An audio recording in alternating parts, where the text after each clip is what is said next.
നമസ്കാരം. ഞാനിന്ന് കോക്കോ വാലിക്കാണ് പോകുന്നത്. ഇന്നലെ സ്റ്റേ ചെയ്തത് ഇവിടെയാണ്, ഒരു റിവറിൻ്റെ സൈഡിലാണ്. നല്ല സൗണ്ടൊക്കെയാണ് വെള്ളത്തിൻ്റെ, നല്ല രസമാണ്.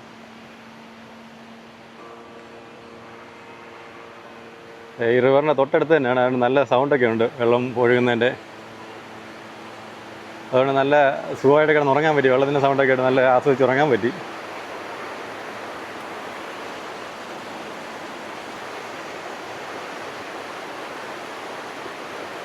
അങ്ങനെ നമ്മൾ ക്യാമ്പ് ഗ്രൗണ്ടിൽ നിന്ന് നേരെ കോക്രോ വാലിക്ക് പോവുകയാണ് ഇനി.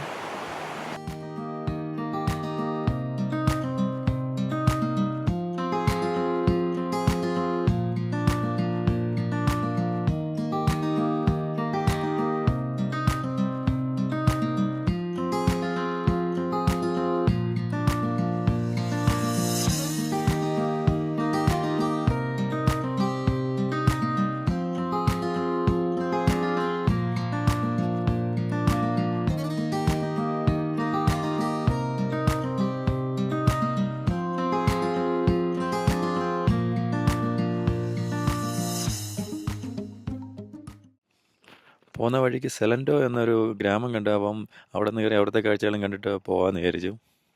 വളരെ പഴയ ഒരു ഗ്രാമമാണിത്. നല്ല രസമുണ്ട് കാണാനായിട്ട്. പഴയ ബിൽഡിങ്ങുകളും എല്ലാം ആയിട്ട്, റോഡുകളും എല്ലാം നല്ല നല്ല രീതിയിൽ അവർ മെയിൻറ്റെയിൻ ചെയ്തിട്ടുണ്ട്. നല്ല വൃത്തിയും കാര്യങ്ങളൊക്കെയാണ്.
അങ്ങനെ കുറച്ച് നേരത്തെ ഡ്രൈവിന് ശേഷം ഞാൻ കോക്രോ വാലി എത്തി. അപ്പോഴാണ് ഒരു പ്രശ്നം സംഭവിച്ചത്. അവിടെ ഈസ്റ്റർ ഹോളിഡേ ആയത് കാരണം ഭയങ്കര തിരക്കായിരുന്നു. പാർക്കിങ്ങോ കാര്യങ്ങളോ ഒന്നും ഉണ്ടായിരുന്നില്ല. ഞാൻ ഒരു 1-2 മണിക്കൂറോളം ട്രാഫിക് കിടന്നു. എന്നിട്ടും എനിക്കൊരു പാർക്കിംഗ് സ്പോട്ട് കിട്ടിയില്ല. അത് കാരണം ഞാൻ നേരെ തിരിച്ചു പോരുന്നു. ഇല്ലെങ്കിൽ എൻ്റെ ബാക്കി പ്ലാനുകളെല്ലാം മാറും. അത് കാരണം ഞാൻ നേരെ തിരിച്ചു പോകുന്നു, കോക്രോ വാലി ഇറങ്ങാതെ തിരിച്ചു പോരുന്നു.